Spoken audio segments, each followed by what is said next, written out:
Hello, everybody, and welcome to a special edition of our Instagram Live. As you can tell, we are in a different place than we normally are, so we're making that work. We also usually stream this to both our accounts from the Overflow and the Vision Beautiful. We couldn't figure out how to do that this time. Whoa! And now the camera is moving to me, so I will talk. This is what we're dealing with today, Yeah. guys. Oh, we're gosh. gonna figure We this just out. wanted you to see where we were sitting. So this is what we're dealing with, but we're excited to talk about this. We're excited to make this work with the technology that we have for today. Yep. So today we're going to be talking about patriotism at church. This could be a very heavy, weighty topic. We're just going to dip our toes into it tonight because, like we said, we're on vacation. We just wanted to bring this up because this week is the 4th of July, and if your wards are like wards we have been to, patriotism might be making its way into church this week. So, let's talk about this. I want to kind of preface by saying that You don't get to. Oh my heavens. What do we have going on here? Oh boy. That's all right. This is what we're dealing with today. I wonder if I can make it stop doing that. I'm not sure that I can. What I want to say is that patriotism is not a bad thing. We're going to be talking about how it probably does not belong in our worship services. Mm-hmm. But patriotism in terms of loving your country, having a healthy affection for your country is a good thing. We're just going to be talking about a very specific angle on it. Yeah. So there's a few things that I really struggle with of how our American wards, American church has enveloped or like brought in patriotism. The biggest thing that sticks out to me is singing patriotic hymns at church. I don't think that is an appropriate thing to do. I don't. when they are on the, their little number shows up on the thing on the stand, I just don't sing them at church. And it's not because I don't love our country. It's because I don't love doing that at church. We do not worship our country. And so I don't think that worshiping the country at church is appropriate. That needs to be saved for Jesus Christ. Yeah, absolutely. We're at church worshiping Jesus Christ, God, kind of however you want to put that. And so we sing songs that revere Jesus Christ and our heavenly parents. We should teach the gospel of Jesus Christ. Maybe this seems rather intuitive, but patriotism is not something that Jesus Christ taught. Yeah. He didn't teach that one country was better than another. In fact, he taught kind of the opposite. He said, my kingdom is not of this world, in John 18. And all are welcome, all, right. every country. And other sheep I have that are not of this fold. But also kind of over and over again in his actions and in his parables, with the Samaritan woman at the well, the parable of the Good Samaritan kind of crosses national boundaries, with the Jewish, priest and these people and the Samaritan, and using in those examples another nationality that was hated by the Jews. Jesus set very clear examples. It's going the other way now. that nationality and patriotism was not a part of his gospel. Yeah. Yeah, so, it begs the question of why do we do it? Why do we bring this into our faith so much, so heavily? And I don't know that I have a great answer for that, other than we have this weird thought in our, as Christians in America, that this is a Christian nation, that we are, that we're better. I don't know, that is so sketchy to me. I don't love that at all. And so I don't know why we have such a desire to bring all of that into church. We sing these songs at the beginning of baseball games and football games. Right. Why are we singing them at church when, I think that God definitely had a hand in creating this country. Does that mean that we're the best country and that God only wanted this country to survive and to thrive? No, I don't think that. And so I don't understand why it has mixed so much to church. And I that being said, I think there are players in our church's history that definitely brought it into church. But I don't think that was inspired by God to combine country and church. There's actually kind of a weird historical dichotomy here, which is the Mormon pioneers went west to get out of the United States. Literally left America.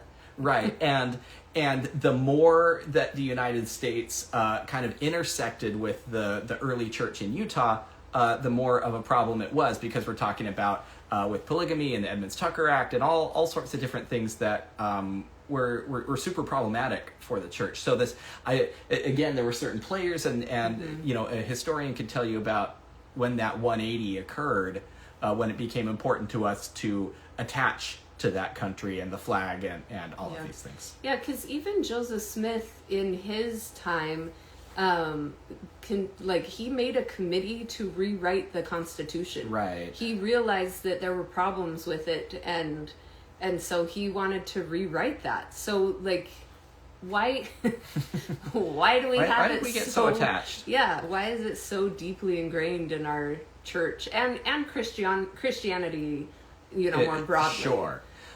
So let's give a little nod to the role of providence of God in the founding of the United States, because this is something we hear a lot, is that God played a role in founding the country, in writing the Constitution, these sorts of things. Now, there's a lot of historical background saying that the founding fathers weren't necessarily big Christians. Yeah, they weren't. They weren't Christian. And that doesn't mean that God wasn't involved. But here's the point I would like to make. I do think that God was probably involved in the founding of this country in one way or another, maybe a lot, maybe a little. I think he was probably also involved in the founding of other countries. Yeah. And I think this is a really important point to make. Yeah, so there's actually an article that was in the Liahona in 2023. Yep. And it's called Our Inspired Constitutions.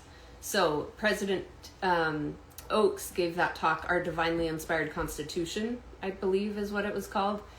Defending our divinely inspired Constitution. So this is called Our Inspired Constitutions, and it's written by people from different countries around the world, and it spotlights Mexico and Denmark and one other, I think Cape Verde or something like that, their constitutions. And they say in there, though no constitution is perfect, Latter-day Saints can learn from studying the history of these and other inspired documents. We can see the Lord's hand at work in expanding people's rights to live and worship according to the dictates of their own conscience. And this is talking about countries from around the world, not just America. So because we are in America, it's very easy to just assume the knowledge that we have is better than everybody else's and we have the best way. But there are other countries that are doing really incredible things out there and have been and have inspired constitutions in the same way that we claim to have that. Right. And so that's the other point that I think we should make in talking about this, is that there's a very quick kind of 3-step process where you start with patriotism, which again is an affection, a love for your country. That's a good thing. That goes one step further into nationalism, which is kind of adds on a superiority. This country is better than every other country. I have a definition of Christian nationalism. Well, that's the third step. Patriotism to nationalism to Christian nationalism, which, I'll define very quickly as the belief that God favors this country over other countries. You probably have a better definition. Yeah, so this is by ChristiansAgainstChristianNationalism.org. So an official organization. So and this is a little wordy, so let's just get through this. Christian nationalism is a cultural framework that idealizes and advocates a fusion of Christianity with American civic life. Christian nationalism contends that America has been and should always be distinctively Christian from top to bottom in its self-identity, interpretations of its own history, sacred symbols, cherished values, and public policies, and it aims to keep it that way. So not only is it, what did you say, that we're better than everybody else? Right. That is part of it. It is also that we should all be Christian, top to bottom, everybody. When our country was founded on religious freedom, like right. that was the whole point of people coming to America, was fleeing religious persecution. Mm-hmm. We're founded on religious freedom, and yet we have many people in this country have a desire to make everybody be Christian. Right. That's a problem. And to have laws that are based on Christianity and these sorts of things, and that's just very contrary to the principles of the founding, a separation of church and state. They were fleeing a Christian government state in England at the time. Yeah. And so, like, and they won the revolution against that. And Christian nationalism brings with it a whole lot of problems, and a lot of what we're seeing right now. It tends to be highly xenophobic, racist. Once you start to believe that God made us better than people in other countries, that's a really poisonous and kind of distinctly non-Christian way to think about other people. Yeah, I mean, the scripture says God so loved the world, right, that they sent their only beloved son, their whatever the words are. But it wasn't God so loved America, because America wasn't a thing when that scripture was written. Yeah. God so loved the world. And yeah, we have not traveled tons in the world. We've been out quite a bit, though. Yeah. Other countries are amazing, and the people in other countries are amazing and doing great things, and God loves them just as much as they love us. Yep. And so I want to bring that back to, it makes it particularly problematic to have patriotic things in our church meetings, in our worship services, when those things can take us down a road that's leading to hate. Mm-hmm. and xenophobia and some of these things that aren't part of the gospel of Jesus Christ. So not only do we not worship our country, so we don't need to bring patriotism into our meetings, but when patriotism gets so very closely joined into nationalism and then Christian nationalism, that actually takes us, I think, further away from the gospel of Jesus Christ, which is all about loving others. Yeah. There's a comment coming through of making assumptions about us. That's fine. That's your prerogative to do. I just want to say that this has nothing to do with party. Yeah. This has nothing to do with where our country is right now.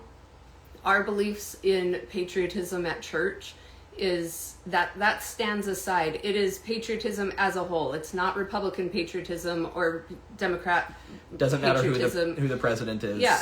We don't sing the hymns, the patriotic hymns at church, regardless of who the president is.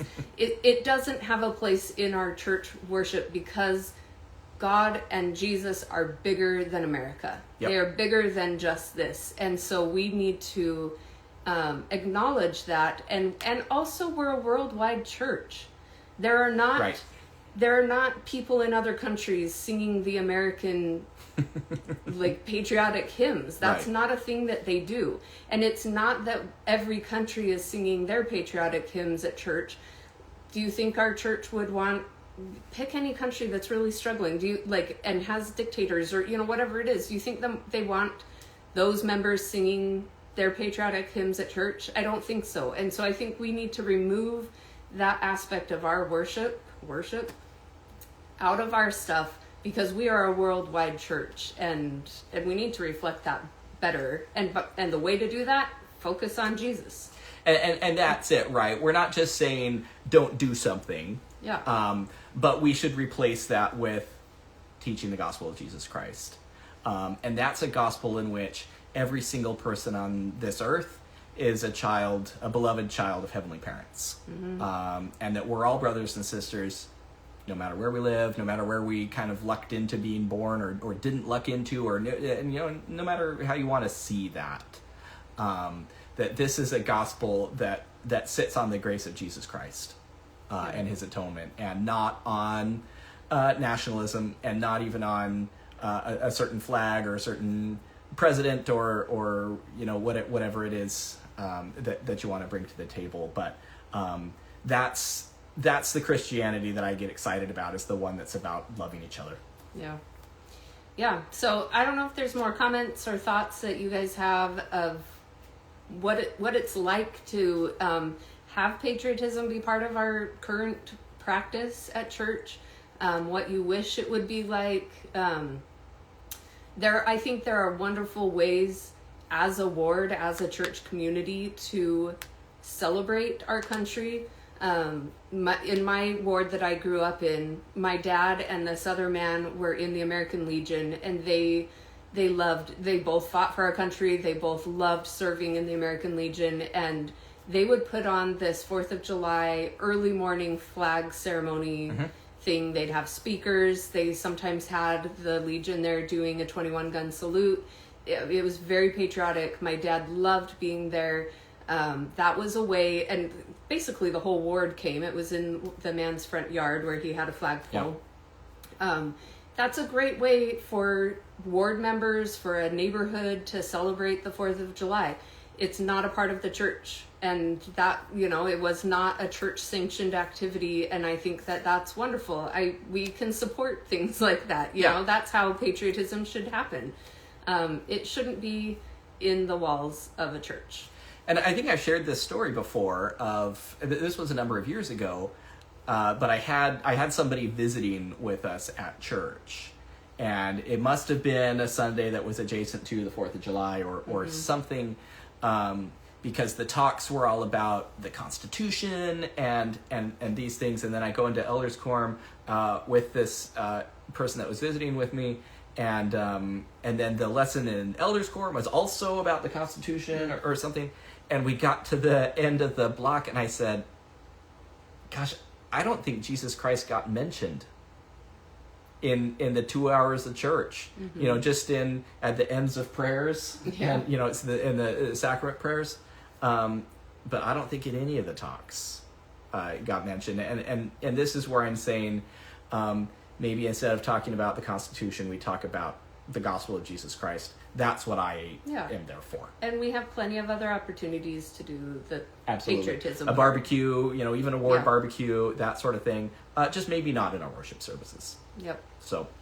Yeah, so that's kind of where we land. Would love to hear your thoughts. If you have additional thoughts, or shoot us a message. We're super grateful for you guys joining us. We had a kind of really impressive group joining us this time. So thanks for listening in. Thanks for dialing in, and we will see you next time. See ya.